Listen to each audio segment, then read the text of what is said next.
मग का अर्थ होता है रास्ता, ठीक है। तो हाँ, रास्ता। पाठ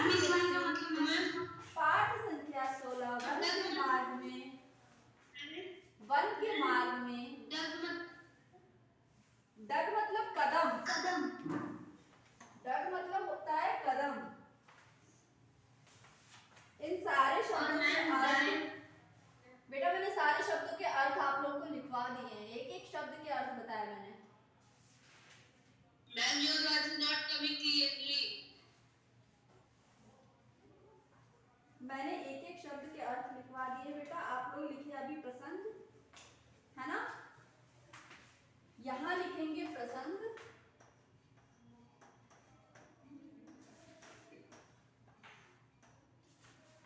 क्या लिखेंगे प्रसंग में, क्या लिखते हैं, प्रस्तुत पद्यांश,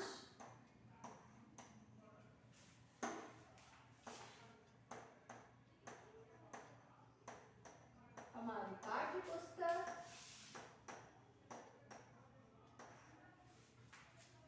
पाठ्य पुस्तक लिखिए आप लोग, मैं बोल रही हूँ मेरे साथ साथ लिखिए आप लोग।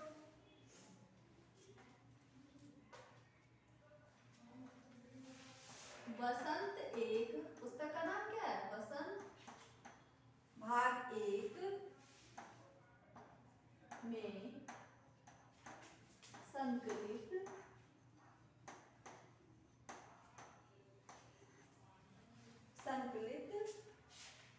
वन के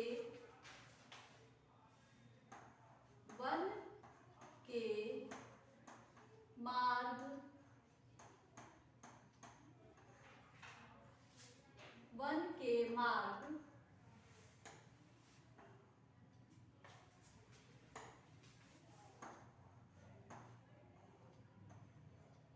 ठीक है, वन के मार्ग लिख लिया आप लोगों ने यहां तक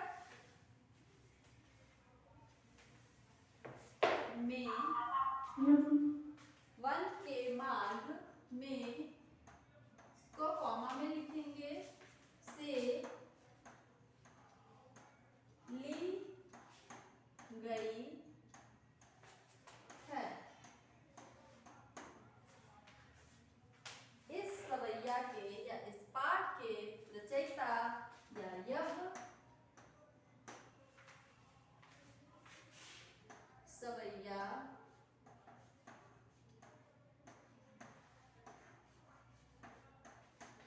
तुलसीदास द्वारा रचित है।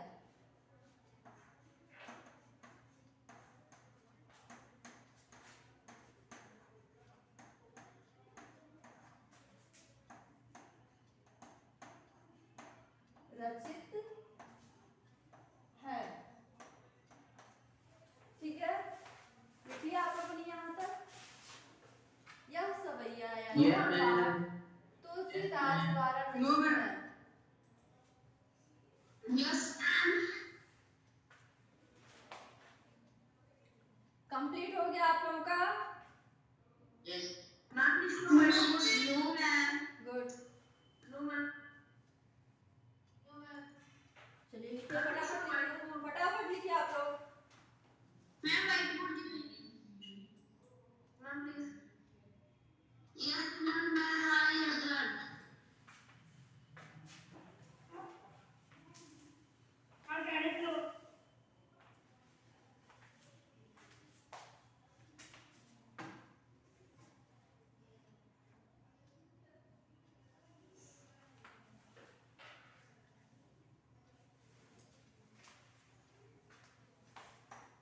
प्रस्तुत सवैया में क्या बताया गया है,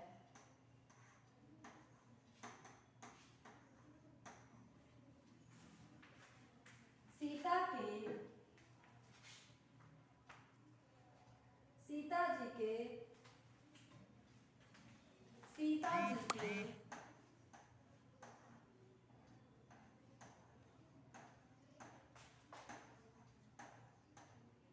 वन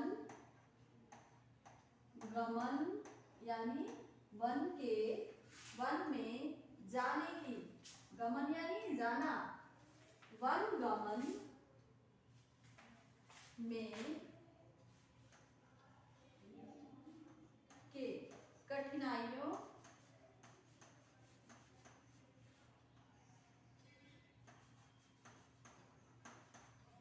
वनगमन की, वनगमन की, के नहीं होगा की, वनगमन की कठिनाइयों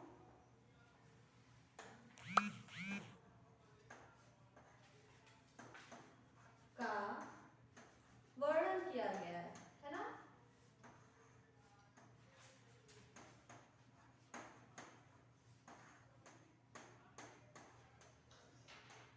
समझ में आ रहा है?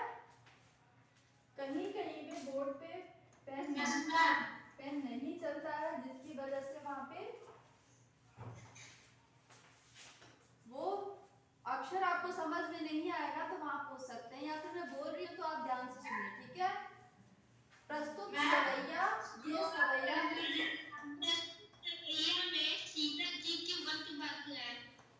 वन गमन, वन गमन, कर दीजिए मैम।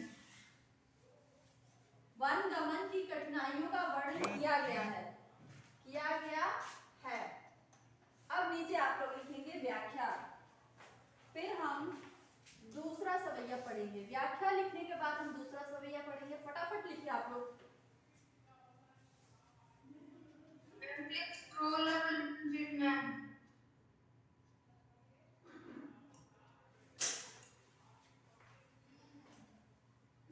Okay.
हो गया, कंप्लीट हो गया आप लोगों का? Yes, ma'am. चलिए आगे बढ़ते हैं।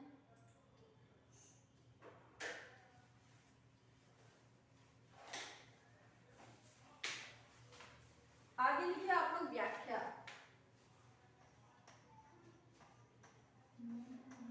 व्याख्या, हमने अभी प्रसंग लिखा कि प्रसंग में क्या बताया जाता है। प्रसंग में ये बताया जाता है कि जो भी पंक्तियां हैं, जो कविता है ना, या फिर जो भी गद्य है, अगर कोई गद्यांश है, उसकी व्याख्या आपको करना है तो उसका भी हम प्रसंग लिखते हैं, है ना।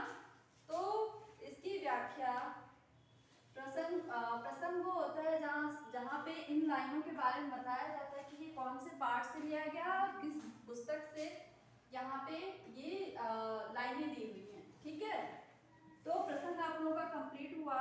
व्याख्या है कि नगर से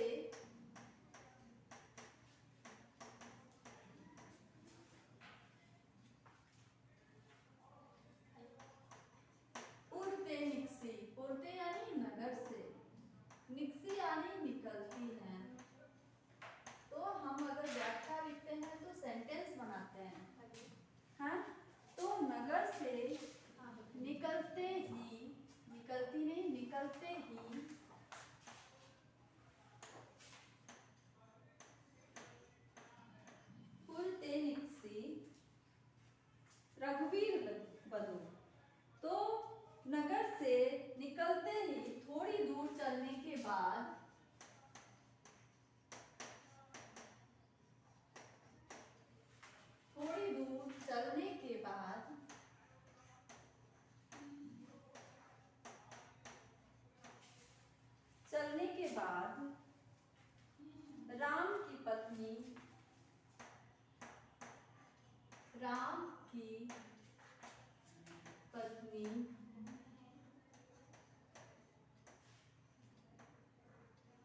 पत्नी कौन?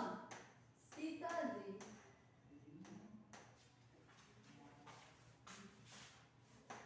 क्या हो जाती हैं? थक जाती हैं।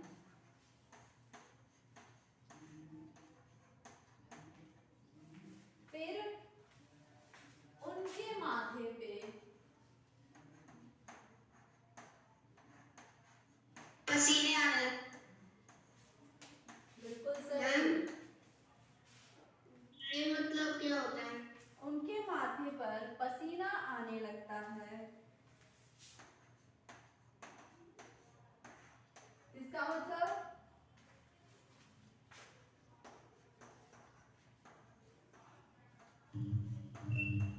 पसीना आने लगता है। फिर क्या होता है? ऊँट सूख ही गए, उनके ओंठ सूख जाते हैं। बिल्कुल। और उनके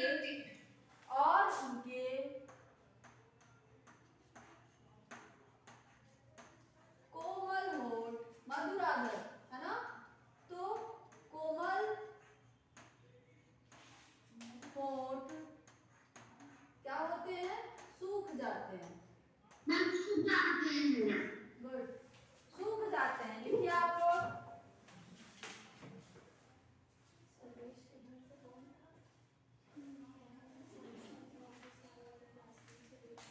सूख जाते हैं।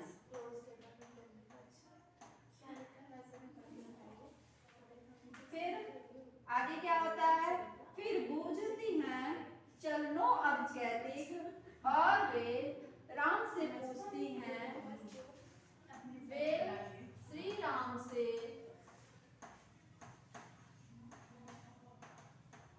पूछती हैं। क्या पूछती हैं? क्या पूछती हैं? कि कितनी दूर और चलना है? हम अपनी अभी हम कितने अभी अपनी और झोपड़ी बनाएंगे। कहाँ पे झोपड़ी बनाएंगे? झोपड़ी बनाएंगे। हाँ, ठीक है। पर्णकुटी कहाँ पे बनेगी, है ना? पर सबसे पहले ये पूछती हैं कि अभी और कितनी दूर चलना है। ठीक है, सबसे पहले ये पूछती हैं कि अभी और कितनी दूर चलना है।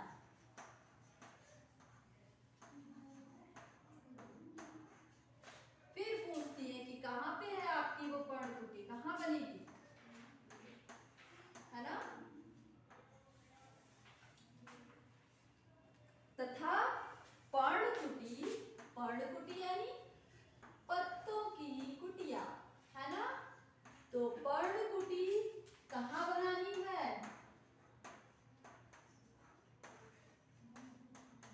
पूछती हैं कि अभी कितनी दूर और चलना है और आप कहाँ बनाएंगे पर्णकुटी। क्यों पूछती है? क्योंकि वो थक गई है चलते चलते।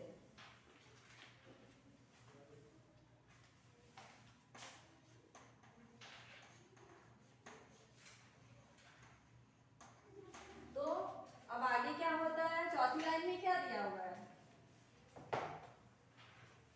तियकी लखिया तुरता पियकी, अखिया अतिचाल चली जल च्वैर, है ना? तो तियकी यानी पत्नी की आतुरता को देखकर पिया की आंख में, पिया कौन है? प्रियतम कौन है? श्री रामचंद्र। उनकी आंखों में आंसू आ जाते हैं, है ना? तो हाँ, तो उनकी इस व्याकुलता को देखकर,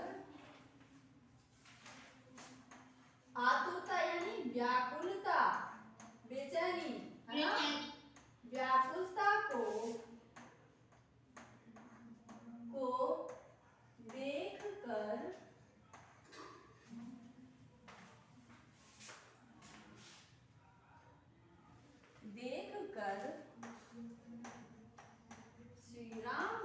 श्री राम चंद्र की, यहाँ प्रिय यानी प्रियतम, प्रियतम कौन है? श्री राम है, ठीक है? के आंखों में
नो मैम प्लीज।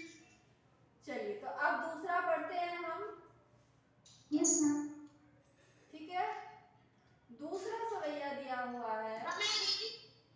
अच्छा, आप लोगों ने संस्कृत में भी पढ़ा होगा कि यहाँ पे एक लाइन है, फिर दूसरी लाइन है, फिर एक लाइन है, फिर दूसरी लाइन है, है ना? एक पूर्ण छेद का श्लोक आधा खत्म हुआ है और दो पूर्ण छेद का मतलब श्लोक आधा दो लाइन का मतलब श्लोक और मैम दो लाइन का मतलब श्लोक पूरा खत्म है। हाँ बिल्कुल, तो यानी यहाँ पे श्लोक पूरा खत्म नहीं है, ये यहाँ से लेके यहाँ तक एक लाइन है, ठीक है, और यहाँ से लेके यहाँ तक एक लाइन है। मैंने देखा भी नहीं है। ये एक है, एक लाइन है, एक पंक्ति, पूरा वाक्य जो बनता है वो इन दोनों से एक पूरा वाक्य बनता है ना? और फिर इन दो लाइनों से एक पूरा वाक्य बनता है, ठीक है?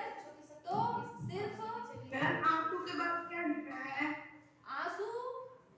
आंसू के बाद लिखा है श्री राम की आंखों में आंसू आ जाते हैं। श्री राम की आंखों में आंसू आ जाते हैं, ठीक है? चलिए तो दूसरा हम पढ़ते हैं। जल को गए लखन है। लखन कौन है? लक्ष्मण।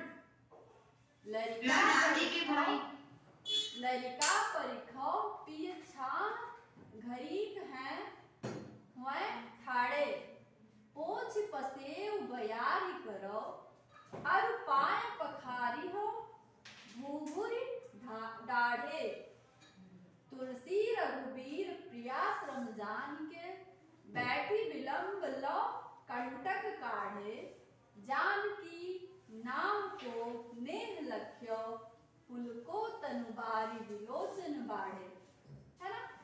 तो यहाँ पे हम कुछ जो भी कठिन शब्दार्थ है उनको आप लोग देख लीजिए, सुनिए, ध्यान से सुनिए पहले, ठीक है? कि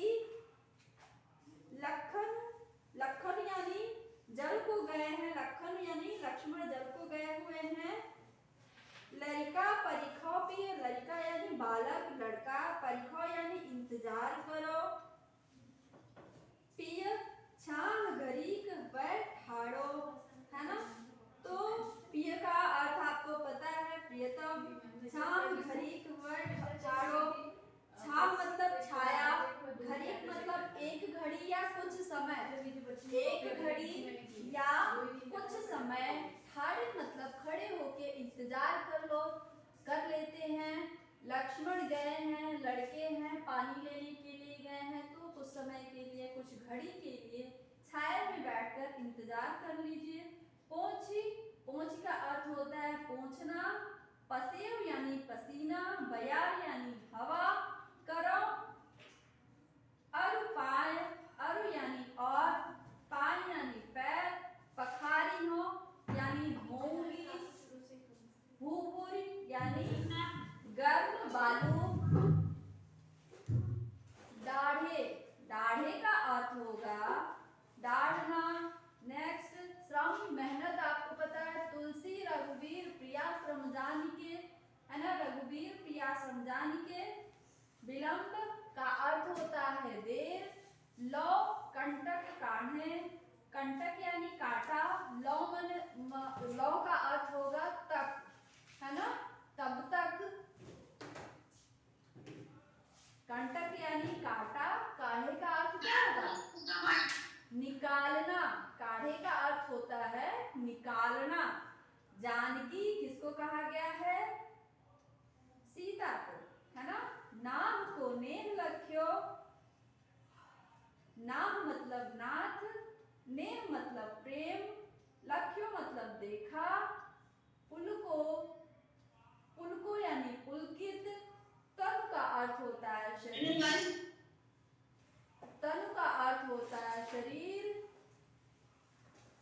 और बारी का अर्थ होता है आंसू, विलोचन का अर्थ होता है नेत्र, बाढ़े यानी भर आना, आंसू से नेत्र का भर आना, ठीक है? तो चलिए, इसमें मैंने जो कठिन शब्द, जो एक एक शब्द थे उनके अर्थ बता दिए। आप लोग एक काम कीजिए, सबसे पहले इसकी व्याख्या मैं बोल रही हूँ वो सुन लीजिए कि इसमें इस सवैया में क्या कहा, इन लाइनों में, इन पंक्तियों में क्या बताया गया है कि सीता व्याकुल हृदय से श्री राम से कहती हैं, है ना, कि लक्ष्मण जल लाने गए हैं, उनके आने तक आप किसी वृक्ष की छाया में थोड़ी देर विश्राम कर लीजिए, है ना, आराम कर लीजिए, विश्राम कर लें। श्री राम सीता की इस व्याकुलता को देखकर कुछ देर पेड़ की छाया में बैठकर उनके पैरों से कांटे निकालने लगते हैं। किनके पैरों से? सीता जी के। सीता जी के पैरों से कांटे निकालने लगते हैं। सीता पति को प्रेम से देखती हैं और उनके प्यार को महसूस कर मन ही मन पुलकित हो उठती हैं, खुश हो जाती हैं, है ना, उनका मन प्रसन्न हो जाता है। ठीक है, तो इसमें ये बताया गया है कि जो लक्ष्मण है वो पानी लेने के लिए गए हैं, तो सीता जी कहती हैं कि जब तक लक्ष्मण पानी लेकर आते हैं तब तक हम किसी पेड़, आप किसी राम जी को, श्री राम जी को कहती हैं कि आप किसी पेड़ के नीचे बैठकर विश्राम कर लें। तो श्री रामचंद्र सीता की आंखों में देखते हैं, उनकी इस व्याकुलता को देखते हैं और देखकर पेड़ की छाया में बैठ जाते हैं। बैठकर सीता के पैर में लगे कांटों को निकालने लग जाते हैं। ठीक है, तो सीता श्री रामचंद्र की तरफ प्रेम से देखती हैं और पुलकित हो उठती हैं, प्रसन्न हो उठती हैं। तो ये रहा इस इन 4 पंक्तियों की व्याख्या, जो कि मैंने अभी आप लोगों को बताया। आप लोग इनमें जो भी शब्द है, कठिन शब्द, आप लोग फटाफट लिख लीजिए, मैं लिखवा रही हूँ। और आप लोगों का होमवर्क होगा कि जैसे अभी मैंने प्रसंग और व्याख्या पहले सवैये का लिखवाया, वैसे ही आपको दूसरे सवैये का कि प्रसंग और व्याख्या दोनों लिखना है। ये आप लोगों का होमवर्क होगा। ठीक है, कल की क्लास में ये आप लोग मुझे शेयर करेंगे, आप लोग लिखेंगे और शाम को मुझे शेयर करेंगे। समझ में आई बात? व्याख्या लिखेंगे और मुझे सबमिट करेंगे, शेयर करेंगे। ठीक है, चलिए, तो दूसरा जो सवैया है, दूसरा सवैया उसका आप लोग लिखिए, कठिन शब्दार्थ लिख लीजिए फटाफट। चलिए,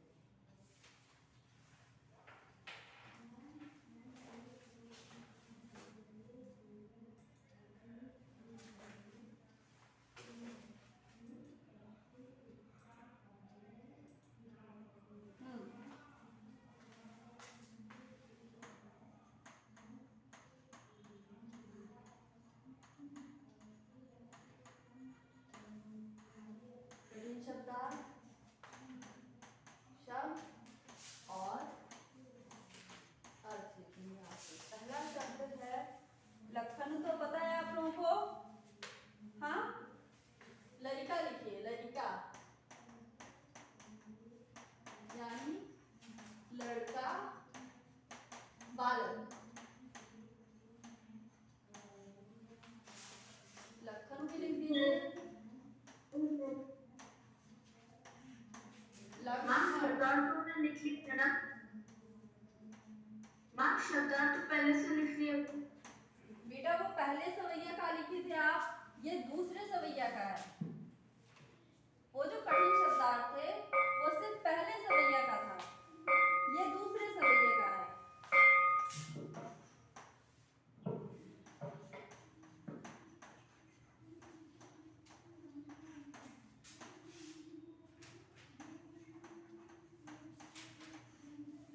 इंतजार, लिखो यानी इंतजार कर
उन शब्दों को नीचे लिख लेंगे आप।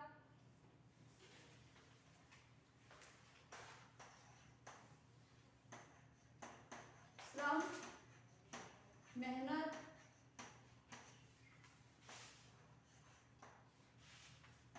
पोछ,